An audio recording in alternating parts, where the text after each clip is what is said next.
In all the moons orbiting Saturn, there is one world that has always fascinated me, and that is Mimas. Not the giant Titan, not the shiny Enceladus, but the tiny little ice ball that looks more like an alien war machine than a natural celestial body. When Voyager 1 flew past the Saturn system in 1980 and sent the first images back to Earth, almost everyone had the same reaction. Holy crap! It looks just like the Death Star. And it's really hard not to think that. Right in the middle of Mimas' surface is the enormous Herschel crater, nearly 130 kilometers wide, while the entire moon is only about 396 kilometers across. It's a scar almost one-third the size of the whole world. Most scientists looked at it and came to a pretty simple conclusion. This is a cold, dead ice block that has remained motionless for billions of years. But I'm not so sure anymore. Sometimes in physics, the stories that sound too perfect are exactly what should make you start to doubt. Mimas is not a new discovery. It was found by the astronomer William Herschel back in 1789, around the same time he discovered Enceladus. But for nearly 2 centuries, it was just a tiny bright dot in telescopes. And to be honest, you can't really blame the astronomers of that era, because Mimas is truly very small. It is only about 396 kilometers across, small enough that if you placed it next to Earth's moon, it would look almost like an ice pebble floating in the darkness. Yet this tiny object orbits Saturn at a distance of about 185,500 kilometers and races around that giant planet in just 22 hours and 37 minutes, meaning a year on Mimas is shorter than a single day on Earth. When Voyager sent back the first detailed images in the early 1980s, what appeared was not a vibrant world, but an ancient collision graveyard. Mimas' entire surface is covered with overlapping craters, the classic sign of a celestial body that has had almost no geological activity to renew its surface for billions of years. But everything is dominated by Herschel. This crater is about 130 kilometers wide and nearly 10 kilometers deep, a structure that is almost absurd given Mimas' size. To put it in perspective, if Earth had a similar crater at the same scale, it would be wider than the entire continent of Australia. And the scary part isn't just the size. Impact simulations show that the object that created Herschel nearly tore Mimas apart completely. If that object had been just a little bigger or a little faster, Mimas would probably have shattered into millions of ice fragments and become another part of Saturn's rings. In fact, the shock waves from the impact were so powerful that they traveled through the moon's core and created enormous cracks on the opposite side. And this is the most important point. Herschel is still there. After billions of years, that giant structure remains amazingly sharp. For scientists in the early 1980s, that was almost conclusive proof. If Mimas had ever been hot inside, ever been soft or worse, ever contained liquid water, then gravity and time would have caused this crater to collapse long ago due to geological relaxation. But it didn't collapse. It still sits there like a scar frozen in time. And to be fair, at that time, all of this scientific logic was truly very reasonable. And then, like so many other scientific revolutions, the story began to change because of a tiny detail that almost no one noticed at first. You know, science rarely collapses because of a massive discovery that suddenly appears out of the sky. Usually, everything starts with a small piece of data that behaves a little strangely in a way that no one can fully explain. After Voyager 1 flew past Saturn in 1980, and Voyager 2 continued the journey in 1981, researchers began to analyze the thermal emission data from Mimas more carefully. At first, no one really expected anything interesting. This was a cold, dead ice block located nearly 1.5 billion kilometers from the sun, with average surface temperatures around minus 200 degrees C. A world like that should have been extremely simple. Sunlight hits it, the ice absorbs a bit of heat, then radiates it back into space. End of story. But then data started coming in with a few details that made some people feel uneasy. Different ice regions on Mimas responded to heat in ways that were not completely uniform. And this seemed trivial until you remember that in planetary physics, small differences are often fingerprints of much larger processes happening underneath.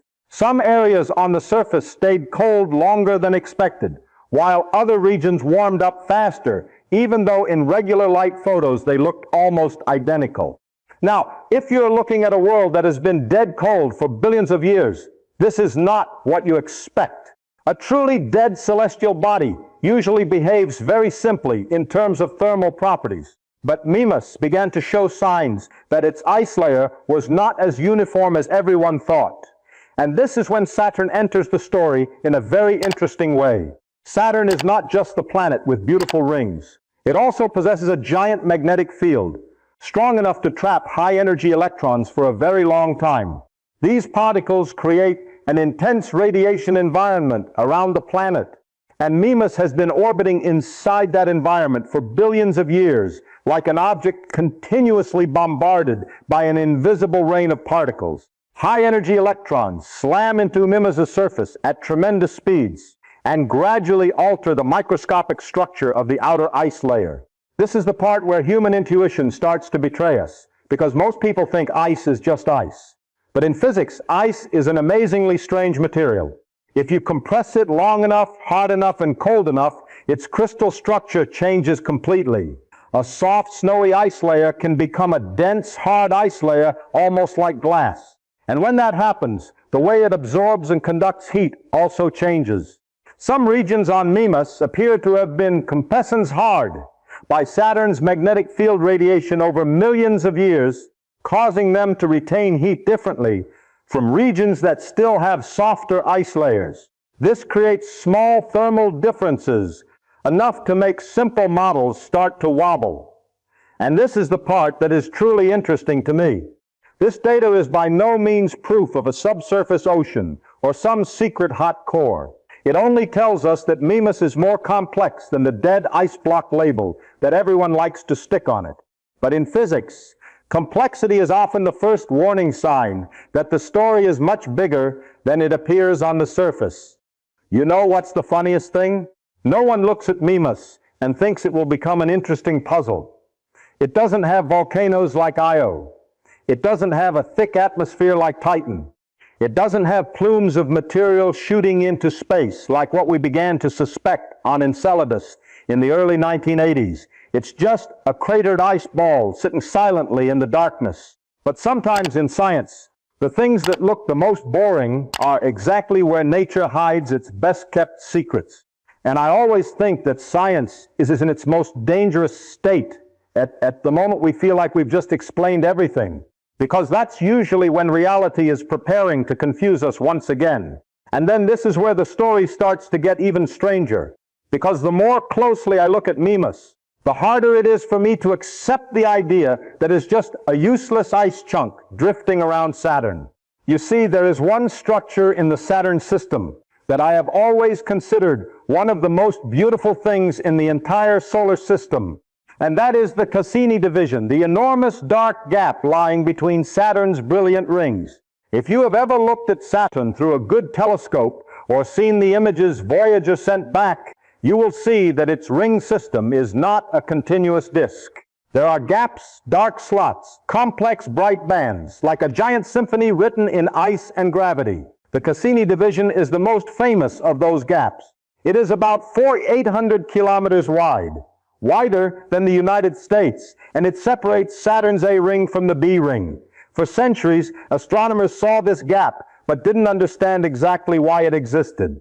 And then physics began to answer that question in a very beautiful way.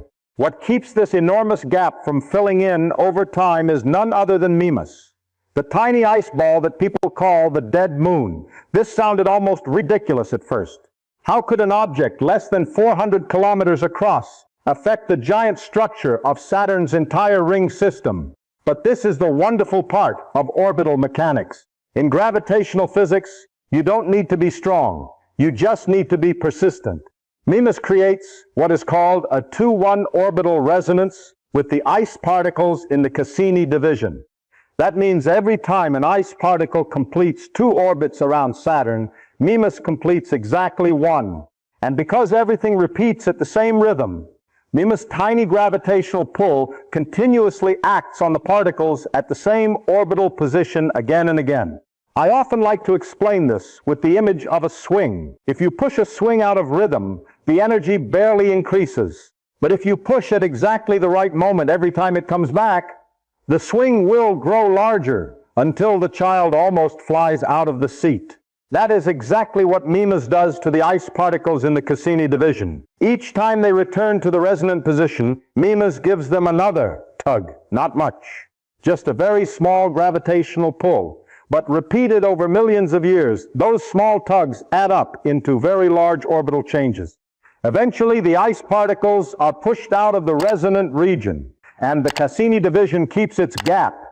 And I want you to pause for a second to think about that, because it is extremely important to this story. Mimas is not passive. It is directly participating in the dynamics of the entire Saturn system. It is shaping the structure of one of the most spectacular ring systems we have ever observed.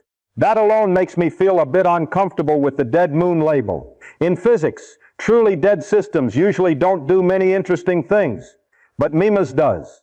It is continuously exchanging gravitational momentum with billions of ice particles around Saturn. It is part of a giant mechanical machine that runs the entire ring system. And this also reveals something deeper about how the universe works. Humans often underestimate the power of small effects accumulated over long periods of time. An extremely weak gravitational force, if repeated long enough and at the right rhythm, can restructure an entire planetary system. This is the kind of idea that physics always tries to hammer into our heads, but human intuition finds very hard to accept. We are used to thinking that there must be a big explosion, a giant catastrophe, or an extremely powerful force to create big changes. But sometimes the universe does it with small touches repeated over millions of years. And this is what made me start to doubt Mimas more deeply. If such a tiny moon is dynamic enough to maintain the Cassini division, precise enough to lock gravitational resonance with billions of ice particles, then are we being too hasty in concluding that everything inside it is completely motionless? Because in physics, systems that appear quiet on the outside are sometimes engaged in the most complex energy dances you can imagine. And then there is another moon that began to make the whole story much more uncomfortable. That is Enceladus, the small, bright neighbor orbiting Saturn not too far from us. If Mimas looks like a frozen corpse, then Enceladus looks like a strangely youthful world.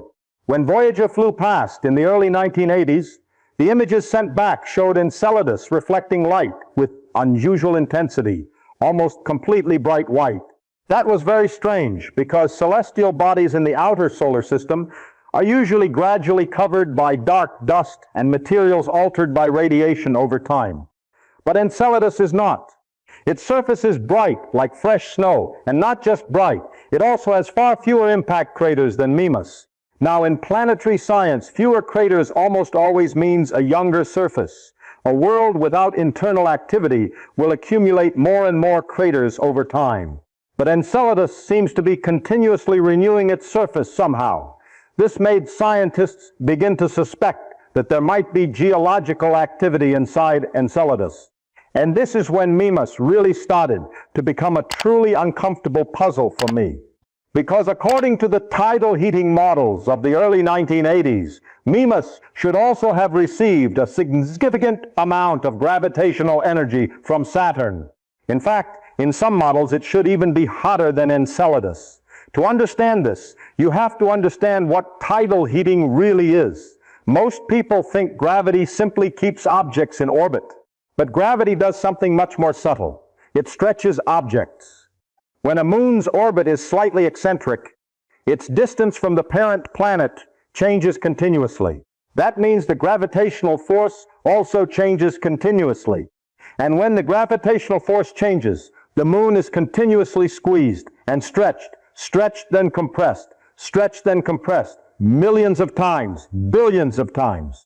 I often think of this like bending a piece of metal back and forth repeatedly. At first, nothing happens, but continue long enough, and internal friction begins to generate heat. If done strongly enough, the object will heat up significantly. That is, tidal heating. Io around Jupiter is the most extreme example. It is squeezed so violently that the entire moon has basically turned into a volcanic hell. Mimas is not in such an extreme state, of course, but the underlying physics is exactly the same. And this is what sometimes keeps me up at night when I think about it. Mimas's orbit is not perfectly circular. It has enough eccentricity for Saturn's gravity to continuously stretch it for billions of years. That means energy must be input into the moon somehow. So where does that energy go? Because Mimas's surface does not behave at all like a world that is continuously absorbing energy. It is still full of ancient craters. There are no signs of major surface renewal. No bright young regions like Enceladus. No clear traces of internal activity. This is when physics begins to tell one story while our visual intuition tells another. And in science, that is always the most interesting moment. Scientists in the early 1980s had a fairly reasonable explanation for this paradox. They suggested that Mimas had frozen too early in the history of the solar system. Once the inner ice layer became too rigid, tidal heating would lose effectiveness very quickly. Instead of absorbing energy and converting it into heat, the entire moon would begin to oscillate almost elastically. This is where I like to use the example of a metal bell. When you strike a good bell, it rings for a long time. The energy does not disappear quickly as heat, but continues to oscillate back and forth within the metal structure. In physics, we call that state high Q. A high Q system retains oscillations very efficiently without dissipating much energy. The idea is that Mimas may have become such a giant ice bell. Saturn pulls it, it rings a little, then returns the energy almost intact instead of turning that energy into internal heat. And to be honest, this is a clever explanation. It fits with Mimas's ancient surface. It explains why tidal heating does not produce clear geological activity. It even fits with the Herschel crater remaining intact after billions of years. But you know what bothers me? It is too clean. Too perfect. Everything fits together just a little too easily. And in physics, whenever all the pieces fit together in a suspiciously neat way, I start to suspect that we may be forcing reality to tell the story we want to hear. Because nature does not care how beautiful our models are. It only does what physics allows. And sometimes, when the equations start to argue with our intuition, that is usually a sign that something much more interesting is waiting behind them. You see, most people have a very wrong idea about how science works. They think science is the process of scientists sitting in labs and gradually proving themselves right. But in reality, science operates almost in the opposite direction. The real job of science is not to find ways to confirm our beliefs. Its job is to constantly hunt for the places where we are wrong. A good scientific theory is not the one that sounds the smartest. It is the one that survives the longest after repeated attempts to destroy it. And this is what makes the Mimas story feel interesting to me in a slightly worrying way. Many wrong hypotheses in the history of science did not last long because scientists were stupid. They lasted because the initial data was too convincing. If you go back to ancient Greece, the geocentric model sounded completely reasonable. You stand on Earth, look up at the sky, and everything revolves around you. The sun rises in the east and sets in the west. The stars move across the sky every night. Intuition says Earth stands still while the universe revolves around it. And remember that this intuition was so strong that the geocentric model survived for nearly 1,500 years. Not because people were dumb, but because it felt right. Then there was Mars. In the late 19th century, some astronomers began to see dark lines on Mars's surface through telescopes. Percival Lowell believed they were artificial canals built by an extraterrestrial civilization to channel water across a dying planet. And the scary thing is that the story sounded very reasonable with the data at the time. There were polar ice caps, there were seasonal color changes, there were faint straight lines on the surface. The human brain is extremely good at connecting pieces of data into a meaningful story. Sometimes too good for its own good. Eventually, when the Mariner spacecraft flew past Mars in the 1960s, the entire canal story collapsed in just a few days. There were no alien engineering works at all. just dust, rocks, and visual illusions amplified by the desire to see order. And that is what always makes me feel a bit wary about Mimas, because it is the kind of celestial body that is extremely dangerous for the human brain. All of its surface signs are telling the same story. The Herschel crater remains intact. The surface is covered with ancient craters. There are no clear young regions like Enceladus, no signs of cryovolcanoes, no atmosphere, nothing that looks like internal activity. All the data points in the same direction, a dead ice block. And this is when the human brain starts falling into the trap it always falls into. When all the data agrees with each other, we begin to stop looking for other possibilities. This doesn't just happen in astronomy. It happens everywhere in science. Once a model becomes successful enough, the brain starts filtering out details that don't fit it, not intentionally, simply because humans like consistency. We like neat stories where everything fits together perfectly, but nature has no obligation to do that for us. And I have to admit one thing.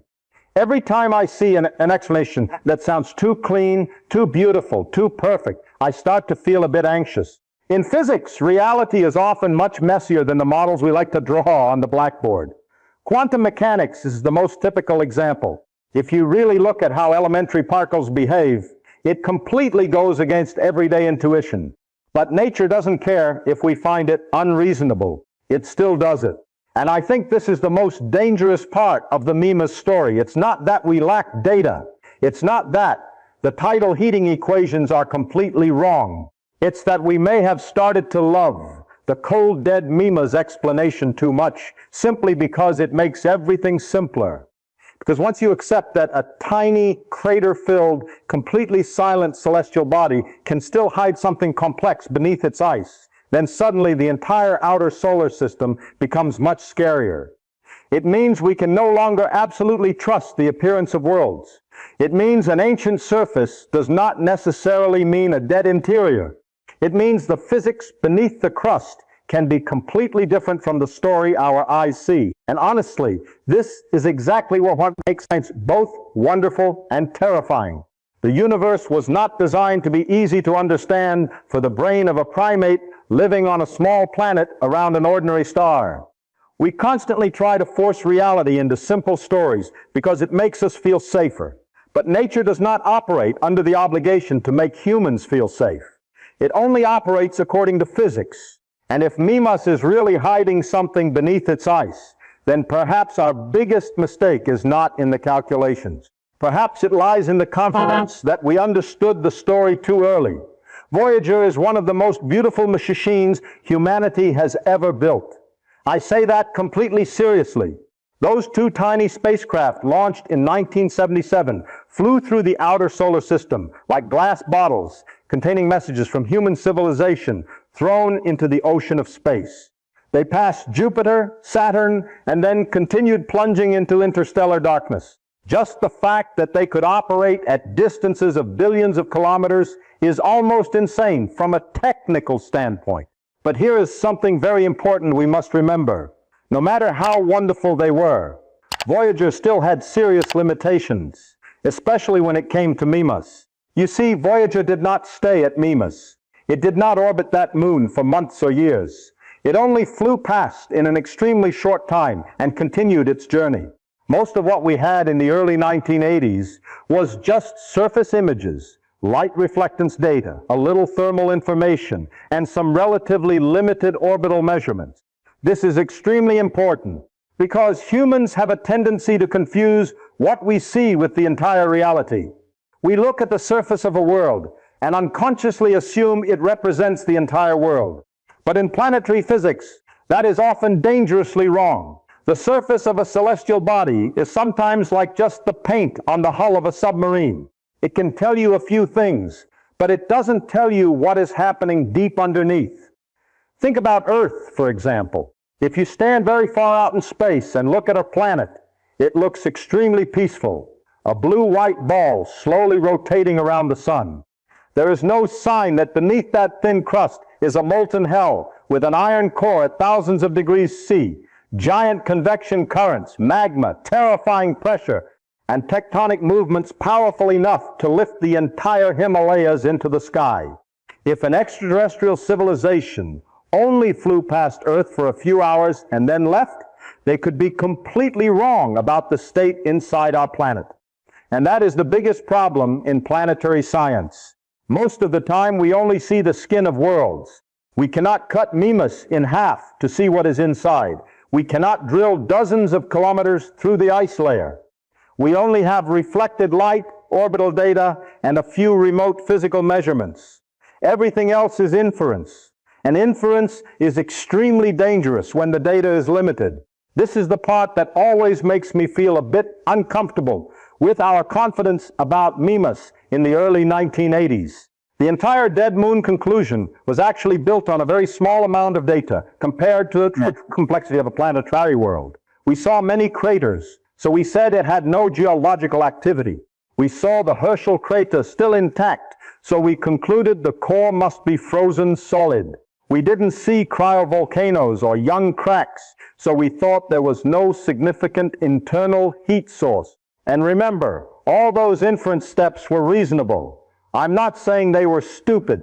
I'm just saying they were built on an incomplete picture of reality. This is what physics always tries to teach us in the most painful way possible. Lack of evidence is not the same as evidence of absence. Just because Voyager didn't see something doesn't mean it doesn't exist. It only means Voyager didn't see it. And the gap between those two things is much larger than most people think, especially in icy worlds where the crust can be tens of kilometers thick and hide almost all internal processes. The interesting thing is that humans very easily forget how little data we usually use to build extremely confident conclusions about the universe. We look at a few images, a few reflectance spectra, a few orbits, and then start telling each other complete stories about the billion-year history of a world. Sometimes we are right, but sometimes we are just filling in the gaps with assumptions that make the brain feel more comfortable. And I think this is the scariest part of the entire Mimas story. Maybe all the conclusions about it in the early 1980s were accurate, but it is also possible that we simply hadn't looked deep enough. Because sometimes the biggest mistake in science is not because the data is wrong. Sometimes the problem is simply that the data is not enough to tell the whole story. There is a reason why the Mimas story has started making me increasingly suspicious. And that reason actually doesn't lie with Mimas first. It lies with ice. Sounds funny, right? Most people think they understand ice very well because they put it in their soft drinks every day. But ice in space does not behave at all like the cold rock in your whiskey glass. That is one of the biggest traps of human intuition. We always take our tiny experiences on Earth and try to apply them to the entire universe. But nature out there often behaves in extremely unusual ways when temperature and pressure are far enough from our familiar environment. In the Saturn system, surface temperatures on Mimas are around minus 200 degrees C. Under those conditions, ice is no longer the soft and brittle material you imagine. It can be as hard as granite. In fact, at some extremely low temperatures, the mechanical strength of ice increases to the point that if you stood on Mimas' surface and hit it with a hammer, it would feel more like hitting rock than snow. And this is the part that really makes ice physics strange. Its mechanical properties change very strongly depending on temperature, pressure, and even time. One type of material can behave like glass for a few minutes, but flow slowly like honey if you observe it over millions of years. This is extremely difficult for the human brain because we are not used to thinking on geological timescales. If you hold a block of ice on Earth, it will shatter brittly when hit hard.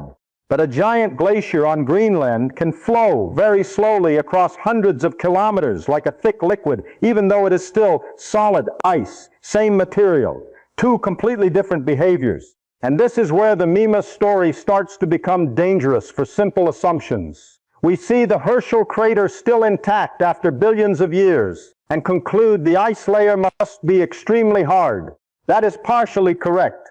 But the problem is that hard does not mean simple. A tens of kilometers thick ice layer can almost completely hide what is happening beneath it. Think about Earth again. Our planet's crust is extremely thin compared to the entire size of Earth, but it is still enough to hide the molten core from the naked eye. On Mimas, the ice layer can play a similar role. If there are any soft, semi-liquid, or even slightly warmer regions deep below, the surface above could still look completely ancient and motionless for a very long time. And this is what I think many people underestimate about tidal heating. They often imagine that if there is heat inside, the surface must immediately explode with volcanoes or giant cracks. But physics doesn't work like Hollywood. A small amount of heat, if maintained continuously for billions of years, can quietly change the entire internal structure of a world without creating spectacular effects easily visible on the surface. This is why I always find ice physics to be one of the fields where human intuition fails the most. We are used to rock and metal. We think materials are either hard or liquid. But ice in planetary environments exists in a whole series of strange intermediate states. It can be brittle near the surface, but ductile deep below. It can conduct heat very poorly in one region, but transmit mechanical deformation efficiently in another. It can preserve an impact crater intact for billions of years, but still allow the deep material to slowly change structure over time. And the more I think about it, the more uncomfortable I feel with the way we talk about Mimas, as if everything has been solved. Because most of the dead moon models are actually based on a very simple idea. Ice is hard, cold, and motionless. But the real physics of ice is much more complex. Even here on Earth, we are still learning how large ice layers respond to pressure and heat over long periods. Now imagine trying to understand the same thing on a world nearly 1.5 billion kilometers from the sun, with temperatures cold enough to instantly freeze Earth's air solid. This is no longer the kind of physics where everyday human intuition works well. And I have started to think that perhaps the real problem is not with Mimas. Perhaps the problem lies in how we have oversimplified the material that makes up almost this entire moon. Because if ice is more complex than we think, then the whole story of Mimas could be much more complex too. Most people think energy in the solar system mainly comes from the sun, but in distant regions like the Saturn or Jupiter systems, there is another energy source that is sometimes much stronger for icy moons: tidal heating. If you want to understand why I cannot be completely at ease with the cold, dead Mimas story, then you must understand what tidal heating really is. This is not just a few harmless little oscillations. It is a giant gravitational machine capable of pumping energy into the interior of an entire world for billions of years. Mimas orbits Saturn at a distance of about 185,500 kilometers. But its orbit is not perfectly circular. It is slightly eccentric. That means throughout its journey around Saturn, the distance between Mimas and this giant planet continuously changes a little. And just a small change like that is enough to create very large consequences when you are near an object with 95 times the mass of Earth. When Mimas gets closer to Saturn, the gravitational force increases and stretches this moon out a bit. When it moves a bit farther away, the pull decreases and Mimas contracts. That process repeats continuously, not daily or yearly, but for billions of years. I often think of this like holding a metal bar and bending it back and forth repeatedly. Once does nothing. But do it millions of times, billions of times, and internal friction will start to generate heat. That is tidal heating. Gravity is doing mechanical work on the entire internal structure of the moon. And mechanics plus friction always create heat. This is not some vague theoretical idea. We have seen the extreme version of this process on Io around Jupiter. Io is one of the craziest places in the solar system. Voyager showed it covered with active volcanoes, continuously spewing sulfur and lava across its surface. Not because Io receives more sunlight. In fact, it is very cold. All that energy comes from tidal heating. Jupiter and its neighboring moons continuously stretch Io until its interior is almost melted. And this is the part that makes Mimas confusing. Of course, Mimas is much smaller than Io and is not squeezed as violently, but the underlying physics is exactly the same. Saturn is still stretching Mimas. Mimas' orbit still has eccentricity. Gravitational energy is still being pumped into the system. So the real question is not, is there tidal heating or not? The question is, where does that energy go? Because physics really hates energy disappearing. If you continuously input energy into a system for billions of years, that system must respond somehow. And this is where things start to get uncomfortable. Mimas' surface does not show clear signs that it is dissipating that energy in the form of strong geological activity. There are no large young regions like Enceladus, no volcanoes like Io, no network of new cracks stretching across the surface, no clear evidence of large-scale geological renewal. Everything still looks ancient, cold, and motionless. But the tidal heating equations do not fully like that conclusion. And this is exactly what makes me keep coming back to Mimas in my mind. In physics, when two different parts of the story don't match, that is often a signal that we are missing something. Maybe our tidal heating models are wrong. Maybe Mimas's internal structure is different from our assumptions. Maybe ice responds in a much more complex way than we think. Or maybe the energy is being stored or dissipated in a way that the surface does not clearly reflect.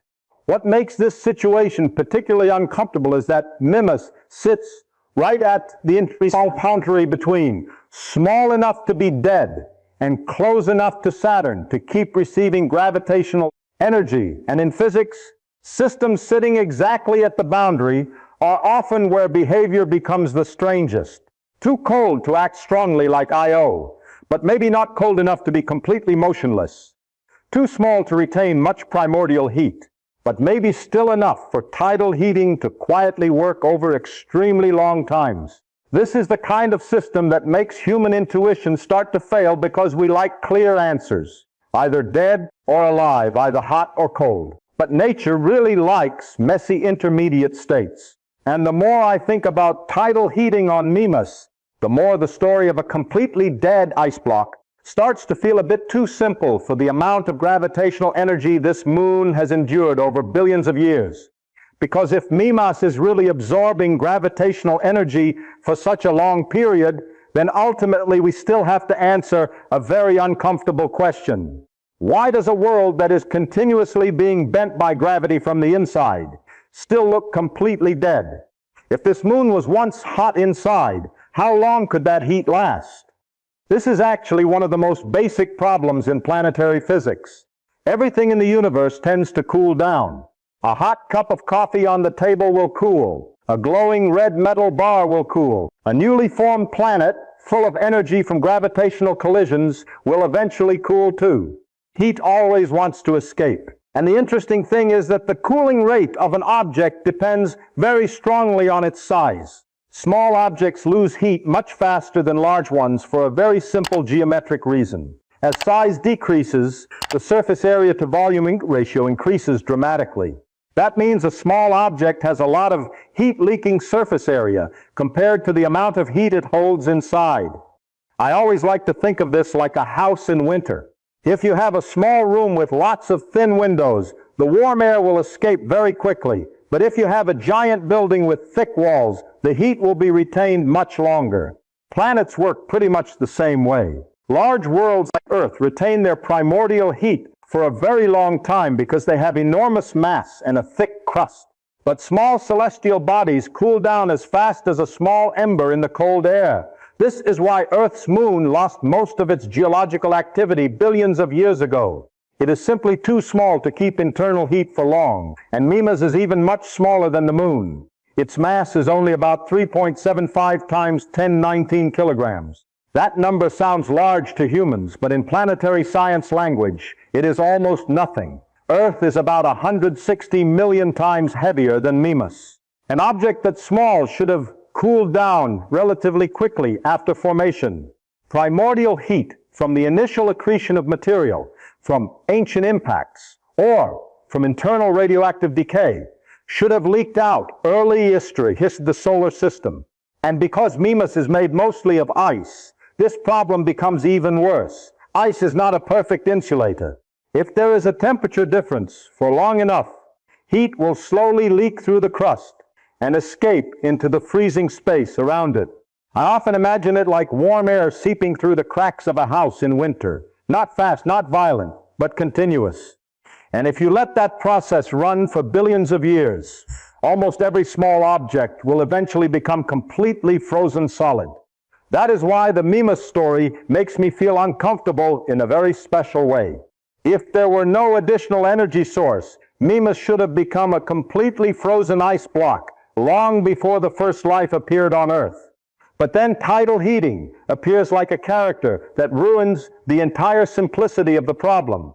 Because if there is any mechanism strong enough to maintain internal heat in Mimas for a long time, tidal heating is almost the only reasonable candidate. Saturn continuously stretches this moon. Its orbit still has eccentricity. Gravitational energy is still being pumped into the system. That means, in theory, Mimas may not cool completely as quickly as simple models predict. But this is when things become extremely uncomfortable.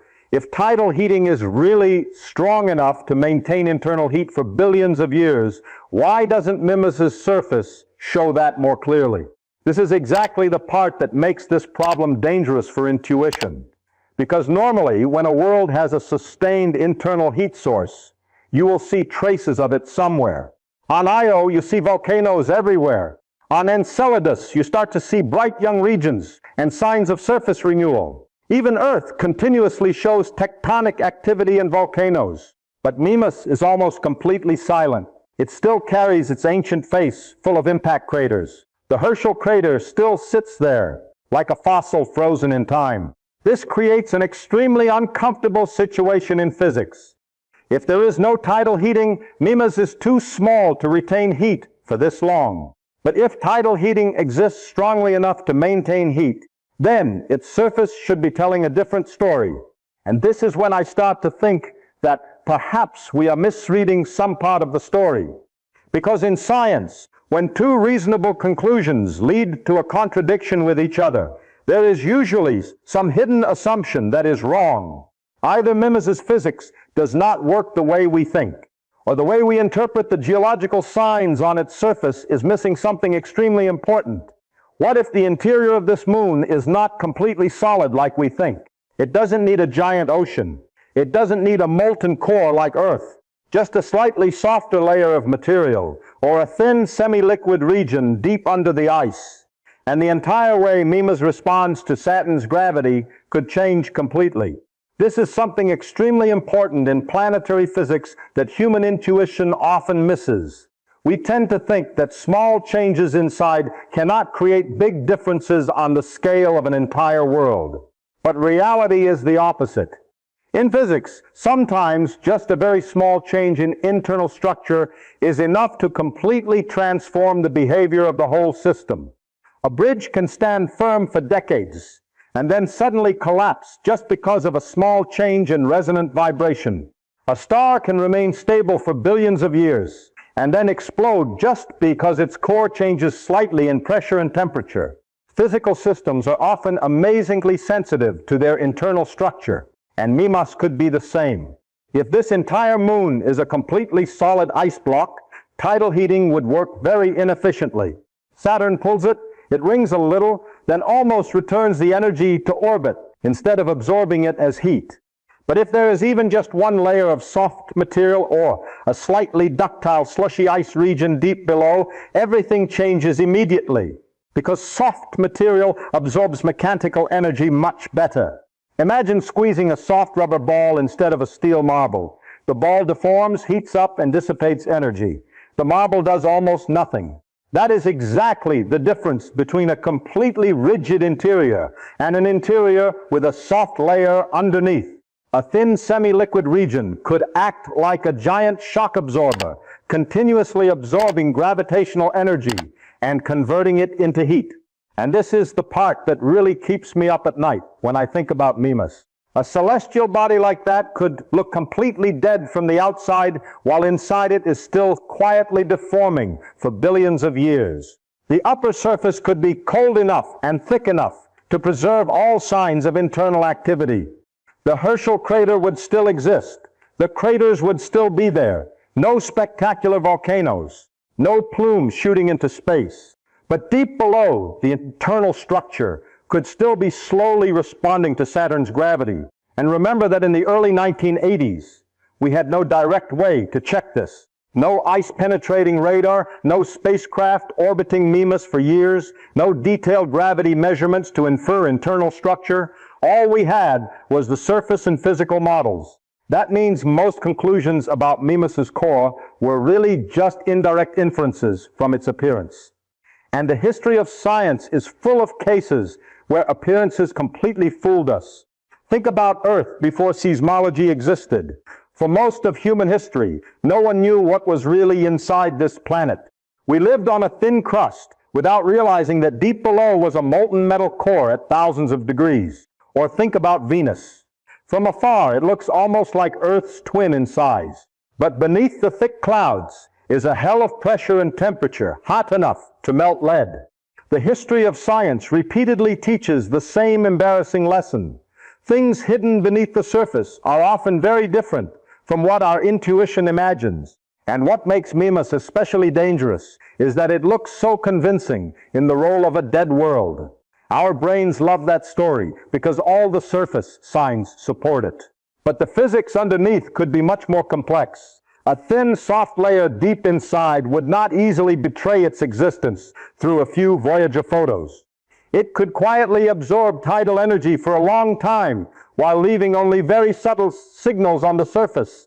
And the more I think about this, the more I begin to suspect that we may be asking the wrong question about Mimas. Maybe the problem is not, is it alive or dead? Maybe the right question is, how is it responding to gravity?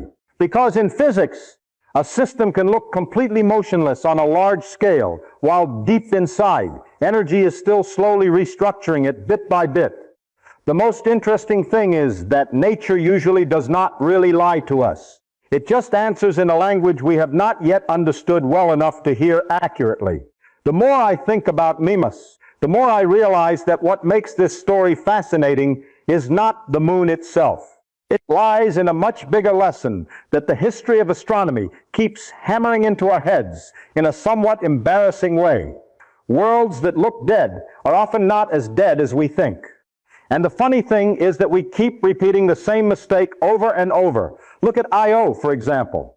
Before Voyager flew past Jupiter in 1979, almost no one on Earth could imagine what we were about to see. Scientists at the time thought Io was just a relatively ordinary rocky moon. Almost no atmosphere, extremely low temperatures, a quiet world orbiting Jupiter. Then Voyager sent back images, and suddenly all of planetary science had to stay up all night. Io was full of volcanoes, not one or two, hundreds. Plumes of material shooting hundreds of kilometers into space. The entire surface continuously renewed by molten sulfur lava. It was not just geologically active. It was the most intensely active world in the entire solar system. And what made that discovery scary was not just Io itself. What was scary was that before 1979, most of us were completely wrong about it. Wrong not because we lacked intelligence. Wrong because human intuition is extremely bad at imagining completely alien environments. Our brains evolved on a small planet with an atmosphere, liquid water, and relatively stable temperatures. Then we tried to use that same brain to guess how a sulfur world being bent by gravity around Jupiter would behave. No wonder we failed. And Io is not the only example. Europa also started making scientists feel uneasy in the early 1980s. At first, it just looked like a relatively simple bright ice ball. But then Voyager showed that its surface had almost no impact craters. That was extremely strange. An ancient world should have been scarred full of craters over billions of years. But Europa had an amazingly young surface with long winding cracks cutting across the ice. We did not have solid evidence of an ocean underneath at that time, but the orbital data and surface structure began to suggest that perhaps that ice crust was not as static as it appeared. Once again, a world once viewed as a soulless ice block began to push back against the simple story we wanted to tell about it. And when you look at the entire history of astronomy, you will see this pattern repeating in a scary way. We look at the surface of a world, and hastily conclude about its interior. We see craters and think old. We see silence and think dead. We see cold and think motionless. But nature has shown many times that those inferences are too simple, because the surface is only the outermost layer of a much more complex physical system. What makes the problem dangerous is that human intuition is extremely poor when facing environments unlike Earth. We unconsciously expect other worlds to behave in familiar ways. But the outer solar system is a place of super cold ice, giant gravity, near perfect vacuum, and time stretched over billions of years. This is no longer an environment where everyday intuition works reliably. A celestial body can look quiet for billions of years, but still hide powerful physical processes underneath. On Earth, most geological energy is released quite clearly through earthquakes and volcanoes. But in icy worlds, energy can be locked beneath a thick crust for extremely long periods. Slow deformations, quiet movements of soft material, structural changes lasting millions of years. All of this can happen without creating spectacular performances easily visible from space. This is why I have started to feel uncomfortable with the way we talk about the solar system as a collection of dead rocks orbiting the sun. It is not a graveyard. It is a network of dynamic systems continuously evolving. Moons pull on each other with gravity. Orbits change. Energy is pumped into the interiors of worlds. Ice deforms. Cores cool. Orbital resonances appear and disappear over billions of years. Everything is in motion, even if that motion is too slow for the human eye to notice. And perhaps this is the most important lesson that Mimas is trying to teach us. Not that it definitely has an ocean or some secret hot core, but that we should be extremely careful when concluding that a world is dead just because its surface looks quiet. Because the history of science shows that nature really likes to embarrass us whenever we become too confident about places we have not truly understood. The most dangerous thing in science is not a lack of data. The most dangerous thing is starting to believe that nature must behave in ways that make the human brain feel familiar and comfortable. There is one thing about Mimas that I think most people, including many scientists, often unconsciously overlook when looking at it. We tend to imagine the orbits of moons as perfectly clean and absolutely stable circles. But in reality, the Saturn system is like a giant mechanical machine with dozens of objects continuously pulling on each other with gravity in extremely complex ways. Mimas does not simply orbit Saturn like a marble on a fixed track. Its orbit is always disturbed, pulled, slightly shifted, and then changed again by the gravity of other moons and the imperfect shape of Saturn's own gravitational field. This is where physics starts to become both beautiful and scary, because extremely small changes in orbit can sometimes create enormous thermal consequences inside a world. Mimas is influenced by Enceladus, by Tethys, by orbital resonances with the rings, and of course by Saturn itself, a giant planet that is not perfectly symmetrical. Each of those small pulls is like an invisible hand continuously touching Mimas's orbit over millions of years. I often think of orbital resonance like many people pulling on a rope, but not quite into the same rhythm. Sometimes the forces cancel each other out. Sometimes they resonate and amplify each other. And if the time is long enough, even very small changes can accumulate into amazingly large effects. This is something humans find very hard to sense intuitively because our brains are not used to thinking in millions or billions of years. But in celestial mechanics, long time is exactly what turns small pulls into planet-changing machines. What is extremely important is that tidal heating depends strongly on orbital eccentricity. If the orbit is nearly perfectly circular, the gravitational force acts fairly evenly, and internal deformation in the moon decreases significantly. But if the orbit is just a little more eccentric, tidal heating can increase dramatically, not in a simple doubling way. In many cases, a small change in eccentricity can create a very large difference in the amount of heat generated inside over long periods. This is where the Mimas story starts to become extremely complex, because we often look at the current orbit and unconsciously assume it has always been that way in the past. But there is no reason to believe that. The gravitational resonances in the Saturn system may have changed many times over billions of years. Mimas may once have been in a stronger resonance with another moon. Its orbit may once have been more eccentric than it is now. And if that happened, tidal heating inside Mimas could have been much stronger during some periods in its history. This is the kind of idea I find both fascinating and dangerous, because it means Mimas may not be a world that was always dead. Maybe it was once hotter. Maybe its interior was once softer. Maybe tidal heating was once strong enough to create structural changes that today have almost no clear traces left on the surface. This is entirely possible in planetary physics. Dynamic systems do not necessarily stay in the same state forever. A moon can go through periods of strong activity and then gradually cool over time as its orbit changes.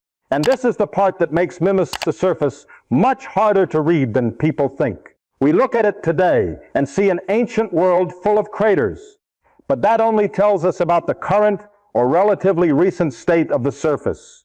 It does not necessarily tell the entire internal thermal history over billions of years. Imagine looking at a volcano that has been extinct for a long time. If you only look at the present, you might think that place was never strongly active. But the surrounding landscape could have been created by violent eruptions millions of years ago. In planetary physics, the present sometimes completely hides the past. This is something I think we have not really gotten used to accepting. We really like worlds with simple personalities. Dead planet, living planet, active moon, motionless moon. But nature does not think that way. Worlds evolve, orbits change. Resonances appear and disappear. Heat sources increase and then decrease. A celestial body can go through many different states during its long history.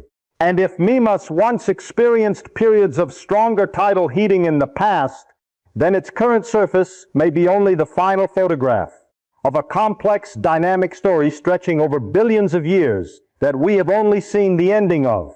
This is exactly what makes me increasingly uncomfortable with calling it a dead ice block. That label assumes that Mimas' history is simple and stable. But orbital mechanics is rarely stable for that long. Moons do not live in isolation. They continuously exchange energy and gravitational momentum with each other in dances that last longer than the entire history of life on Earth.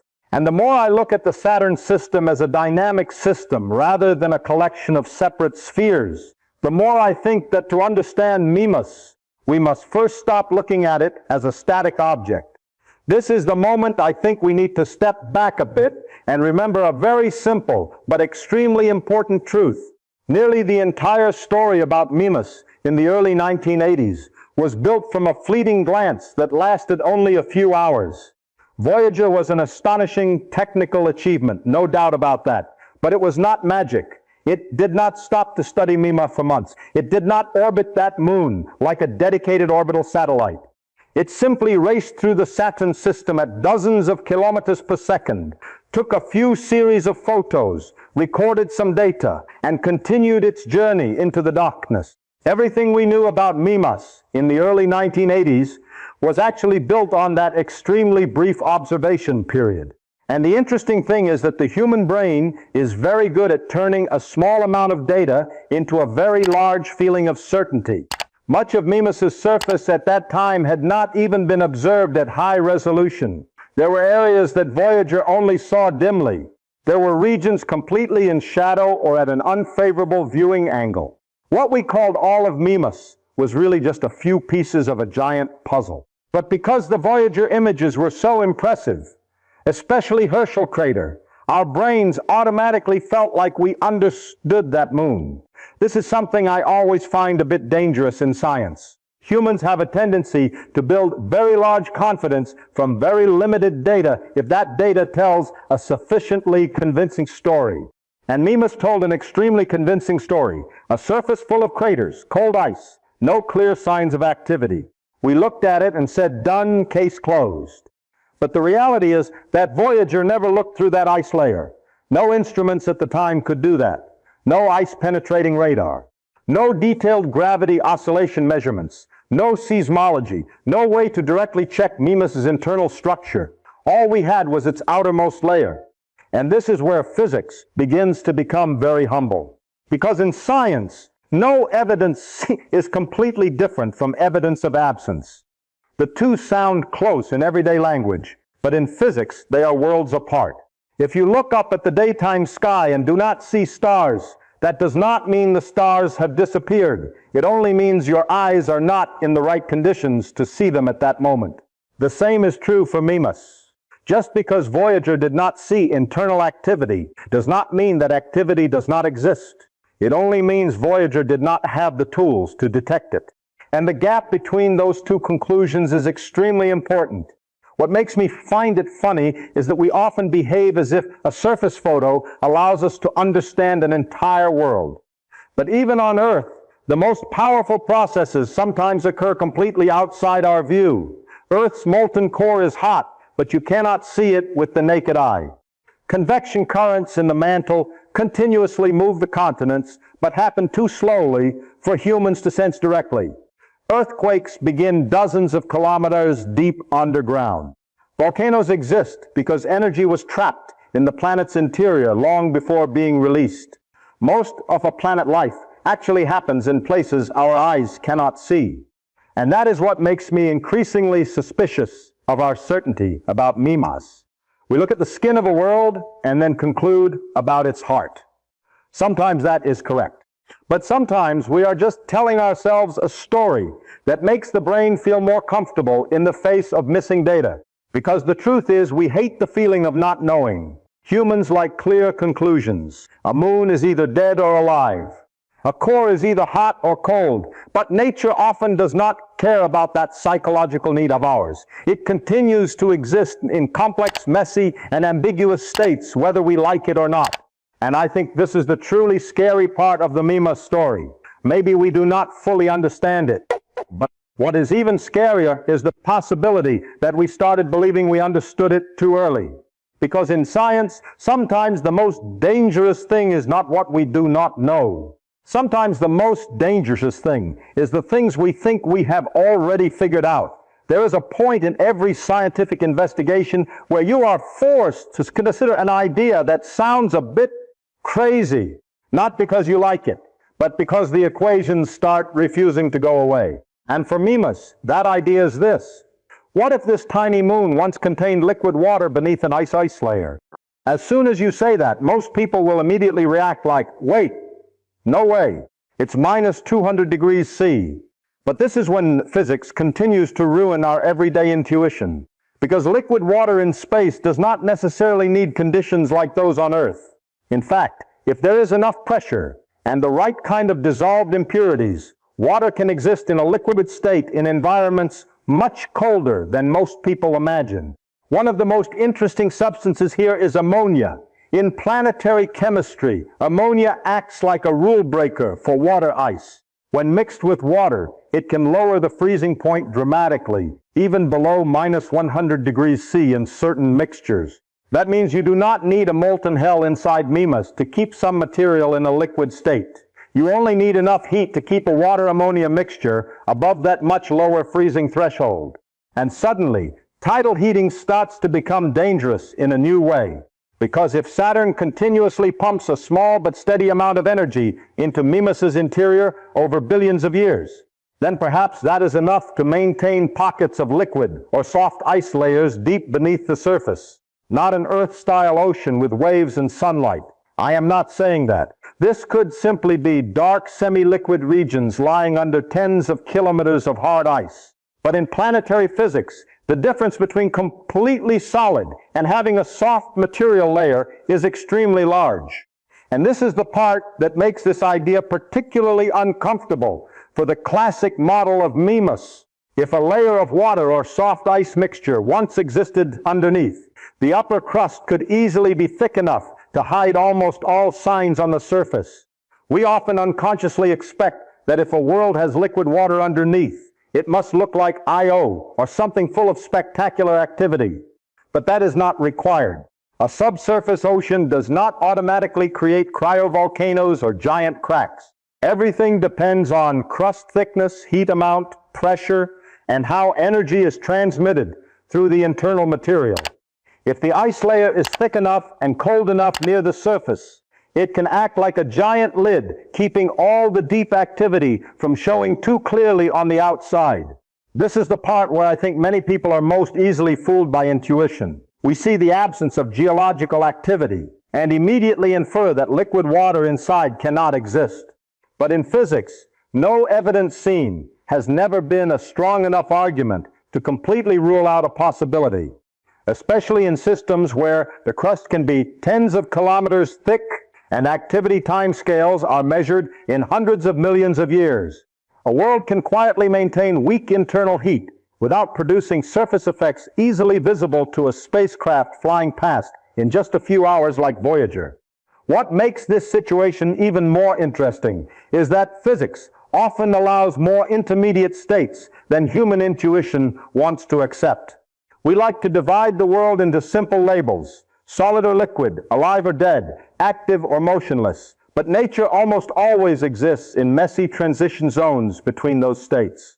Mimas may not be a completely solid ice block, but it also does not need to be a spectacular global ocean to cause problems for our models. Even a small amount of soft material existing long enough in the past could completely change the way this moon responds to tidal heating, the way it evolves thermally, and the way we should interpret its history.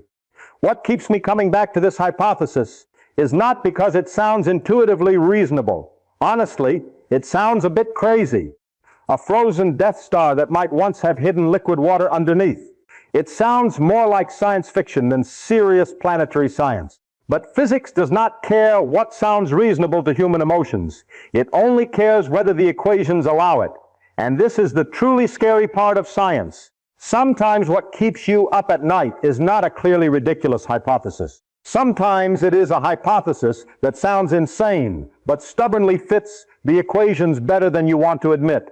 There is one thing I think Mimas has been trying to teach us throughout this whole story, and that is how terribly the outer layer of a world can fool us. Humans very easily fall in love with the things they see directly.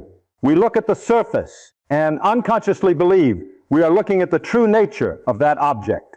But in planetary physics, the surface is sometimes just an extremely effective mask, especially when that mask is made of ice tens of kilometers thick. An outer crust of a celestial body can act like a giant insulator, keeping most of what happens underneath completely invisible to distant observers. Actually, this is not strange at all if you think about Earth itself. The crust we live on is extremely thin compared to the entire planet. If Earth were the size of an apple, the crust where all oceans, mountains, and cities exist would be thinner than a real apple's skin. But that tiny thin crust still hides nearly all the violent activity below, slowly flowing molten mantle, a giant metal convection currents powerful enough to move entire continents. If you only looked at Earth's surface from very far away, you would never guess that underneath is such a dynamic system. And ice makes this problem even more complicated. In many conditions, ice conducts heat much more poorly than rock. That means if a moon has a sufficiently thick ice crust, internal heat can be retained much longer than ordinary intuition predicts. This is the part that I think many people unconsciously underestimate when talking about Mimas. They imagine internal heat will quickly escape like steam from a hot cup of coffee. But a layer of ice, tens of kilometers thick, does not work that way. It is like a giant insulating blanket wrapped around the entire world. Heat still escapes, of course, but very slowly. Slowly enough that small differences in tidal heating or internal structure can become extremely important if you give them billions of years. And this is what makes the Herschel crater much more interesting than the way we usually think about it. Maybe that crater does not really tell us the entire internal state of Mimas. Maybe it only tells us that the upper crust is extremely hard and cold. Those are two very different things. A celestial body that is completely solid from surface to core is one possibility. But a celestial body with a thick, cold, and hard ice crust sitting above a softer material region is also a completely reasonable possibility physically. And if that is true, then Herschel crater is no longer conclusive proof. It is only proof that Mimas' outer layer is strong enough to preserve an impact scar for an extremely long time. This is the common mistake that planetary science has made many times in history. We confuse the outer layer with the entire system. We see the surface and think we understand the deep structure underneath. But that is as dangerous as looking at the outer paint of a ship and concluding about its internal engine. The surface of worlds is often the easiest place to observe, but not necessarily the place that tells the most important story, especially with icy moons, where the crust can act like a perfect screen, hiding everything underneath from our eyes. What I find interesting is that the more I study ice physics and tidal heating, the more I start to feel that Mimas is not nearly as simple as its silent appearance suggests. It may still be a world that has mostly cooled. There may be very little energy left inside it. But it is also possible that the outer crust is causing us to underestimate the complexity of that system. Because in physics, things isolated under thick insulation often keep their secrets much longer than human intuition expects. And perhaps this is the right way to think about Mimas. Not a world trying to deceive us, but a world with ice so thick that almost its entire real story is buried deep underneath. Maybe Mimas is not lying to us at all. Maybe it is simply hiding most of the story in the way nature has always done, in the coldest and most distant places of the universe. By now you have realized that I am not really trying to prove that Mimas has a secret ocean or some strange molten core. Honestly, what keeps me coming back to this moon is not any single piece of data, not a Voyager photo, not a tidal heating equation, not a specific temperature measurement. What makes me suspicious is the feeling that everything in the story of Mimas is a dead ice block sounds a bit too perfect. And I always see that as a dangerous signal in science. Scientists, like all other humans, really like neat stories. We like it when all the evidence lines up neatly like puzzle pieces. Surface full of craters? Good, so it's old. Herschel crater still intact? Perfect, so the core must be hard and cold. No cryovolcanoes? Excellent, so no internal activity. Everything fits together too beautifully. And that is exactly when I start to feel uneasy, because nature rarely operates in such a clean way. In physics, the truly interesting systems are usually those sitting in the messy transition zone between two simple states, not completely stable but not yet chaotic. Not completely dead, but not lively enough to clearly reveal their complexity. And Mimas sits right in such a very strange position. It is just small enough that it should have cooled early in the history of the solar system. But at the same time, it is just close enough to Saturn to experience tidal heating for billions of years. That is a very strange balance. On one hand, Mimas's small size says it should not retain much heat for long. On the other hand, gravity from Saturn continuously inputs energy into the system. Those two ideas pull in different directions. And in physics, when you see a system being stretched between two opposing trends like that, that is often where behavior starts to become the most interesting. I always have the feeling that we may be missing some part of the story just because we are too used to the need to classify everything into simple labels. Humans like clear categories: dead planet, active planet, cold moon, hot moon, solid ice, liquid water. But nature very rarely respects the neat boundaries our brains like to draw. Most real physical systems exist in much more complex intermediate states. And the more I think about Mimas, the more I feel it may be one of those systems, not completely dead, not completely active, just more complex than its appearance. The important thing is, I am not claiming with certainty that Mimas once had an ocean or a semi-liquid core. I am not trying to turn it into another version of Europa or Enceladus. That is not the point. What I am saying is much simpler. Perhaps the story of a completely dead ice block is too simple to describe a physical system that has endured billions of years of gravitational influence from Saturn. Perhaps we are forcing a complex world into a conceptual box that is too small, simply because that box makes everything easier to understand. And if there is one thing physics has taught me throughout my life, it is that nature has no obligation to be easy for humans to understand. Systems sitting right on the boundary between states are often where the most interesting phenomena appear. In quantum mechanics, in thermodynamics, in astronomy, the strangest things usually happen in the transition zones rather than in the clear extreme states. Mimas may be such a case too, a world sitting exactly on the boundary between small enough to be dead and close enough to Saturn to continue being deformed by gravity. And it is precisely that in-between state that makes me suspect the story is not over yet. The interesting thing is that many people think doubt is a sign of weakness in science. It is completely the opposite. Doubt is the engine that drives science forward. The moment you stop doubting your model is also the moment you start going blind to the things that no longer fit it.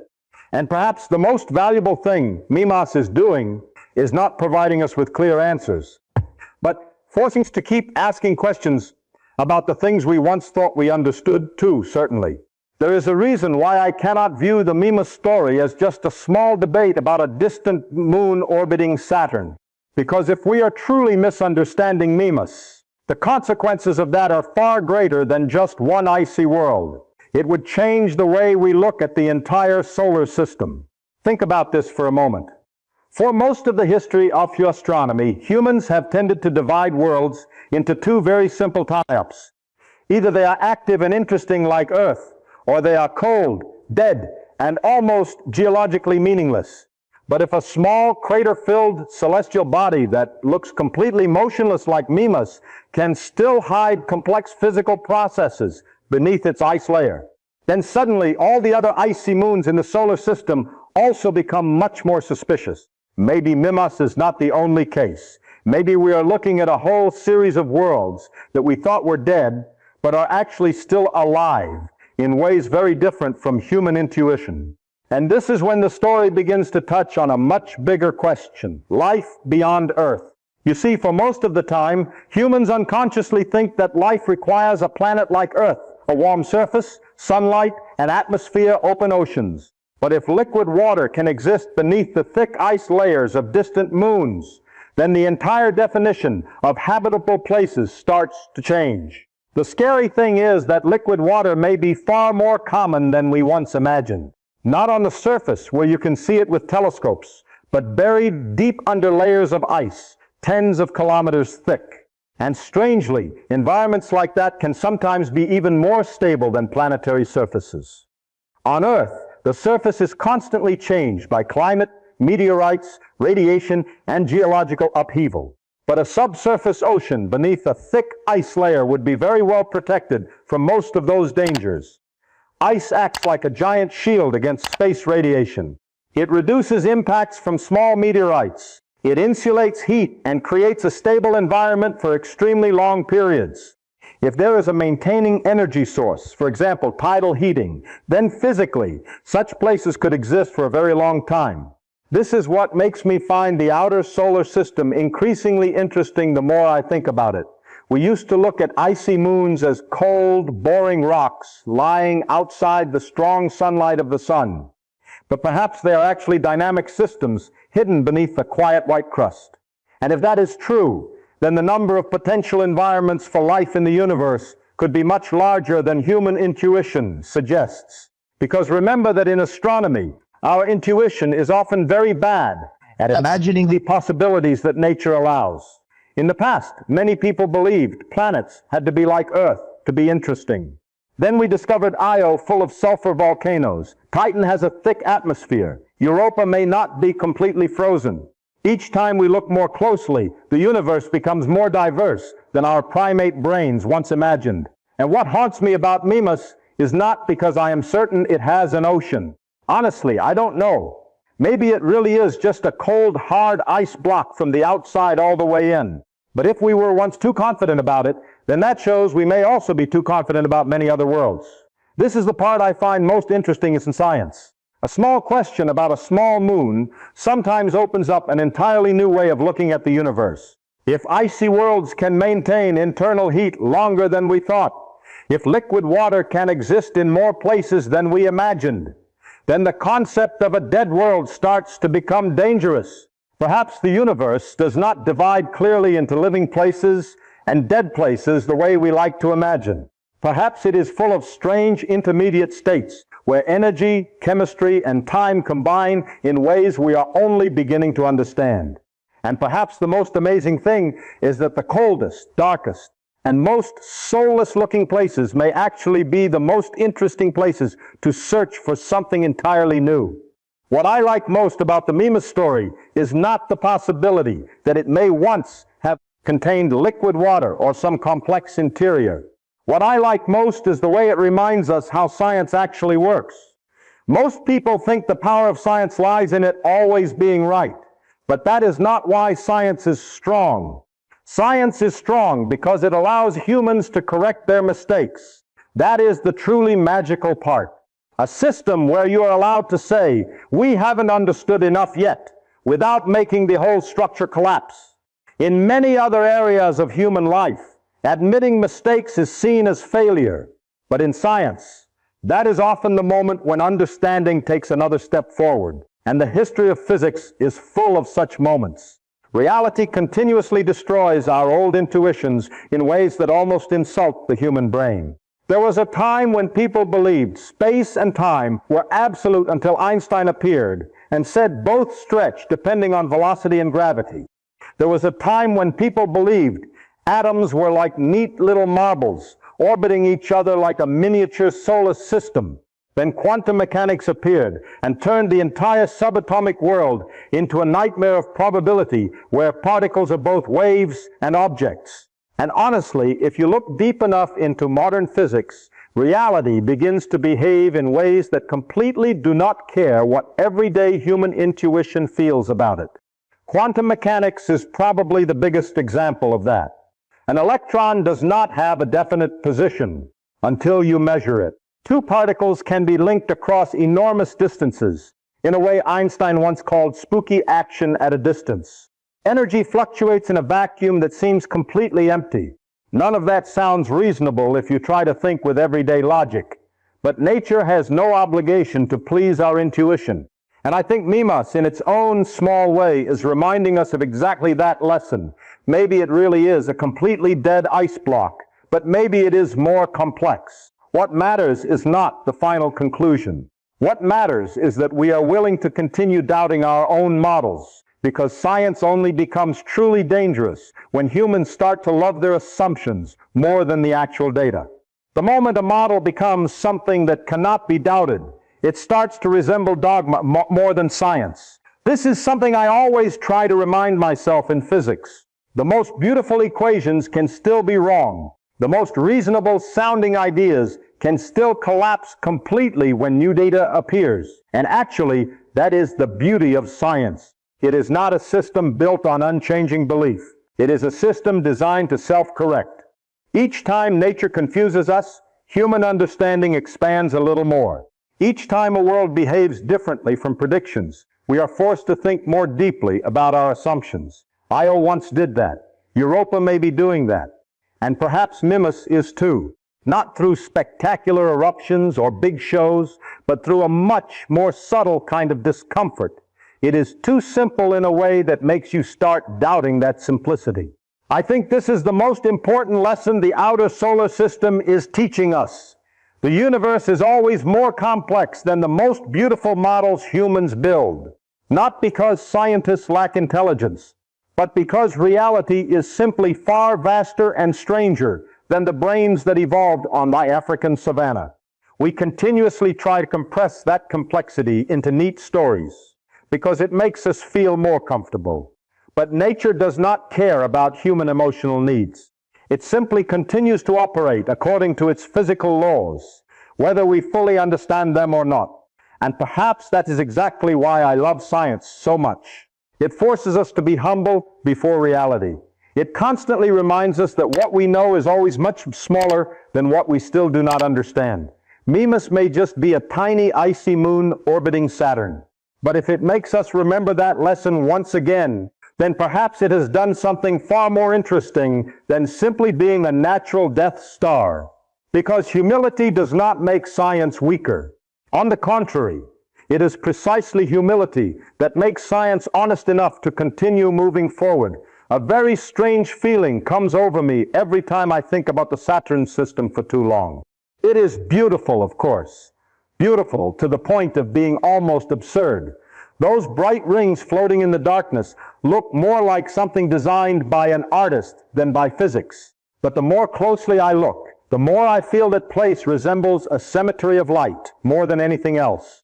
Those icy moons orbit the giant planet in sunlight that is only about 1% as strong as on Earth.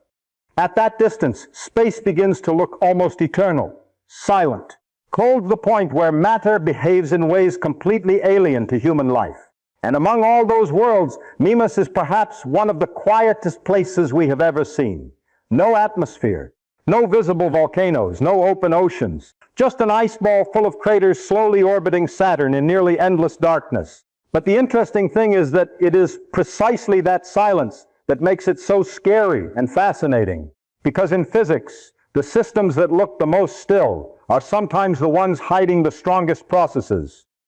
This happens even on Earth. The continents look motionless if you look with the naked eye, but they are actually moving continuously on the molten mantle. A mountain seems eternal, but on a geological timescale it is slowly being eroded and renewed. Most of the strongest processes in nature happen too slowly, too deep, or too far away for humans to sense directly. And I think this is one of the biggest mistakes of human intuition. We often confuse silence with death. If something does not move clearly before our eyes, we unconsciously assume that inside it is also motionless. But the universe does not work that simply. A star may look like a quiet, bright point in the sky, while inside it is a fierce nuclear reaction, powerful enough to burn an entire planetary system. A planet may look cold on the outside, but deep beneath its crust is still full of trapped energy. Even Earth, if viewed from far enough away, looks like just a quiet blue-white dot in the darkness of space. No one looking from a few billion kilometers would guess that beneath those clouds are oceans, volcanoes, earthquakes, and billions of living creatures. That always makes me feel a bit humble when thinking about other worlds, because we really know so little about what is happening inside them. We look at reflected light, measure orbits, analyze surface temperatures, and then try to infer the entire billion-year history of a celestial body from those extremely limited signals. Sometimes we are right, but sometimes we are just telling ourselves stories that make the void of ignorance less frightening. Mimas makes me think a lot about that because it looks so quiet, so still, so much like a perfectly frozen corpse. But physics rarely loves perfection the way humans do. And I have begun to suspect that the most soulless-looking places in the solar system are sometimes the most worth studying, not because they definitely hide life or secret oceans, but because they remind us that the universe is always more complex than its appearance. The Saturn system is not just a planet with a few moons orbiting it.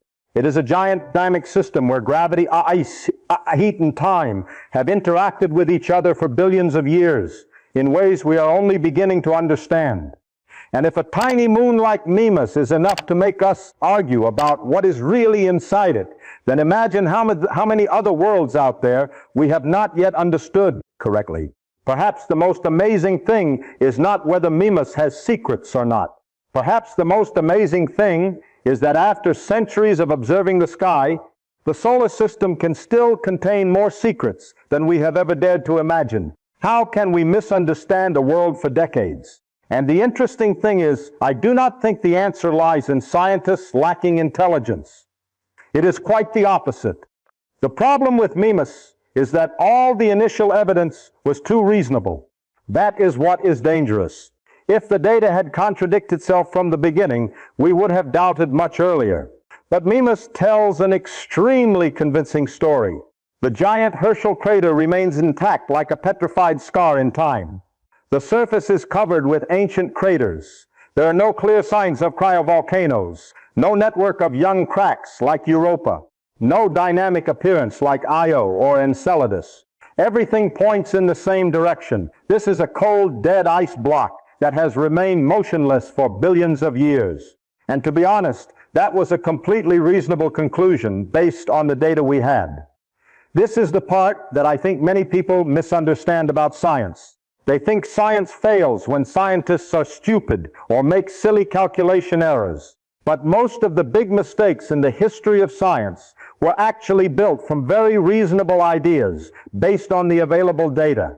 The mistake is not in the logic. The mistake is that reality is often more complex than what the initial data allows us to see. And humans really like simple stories.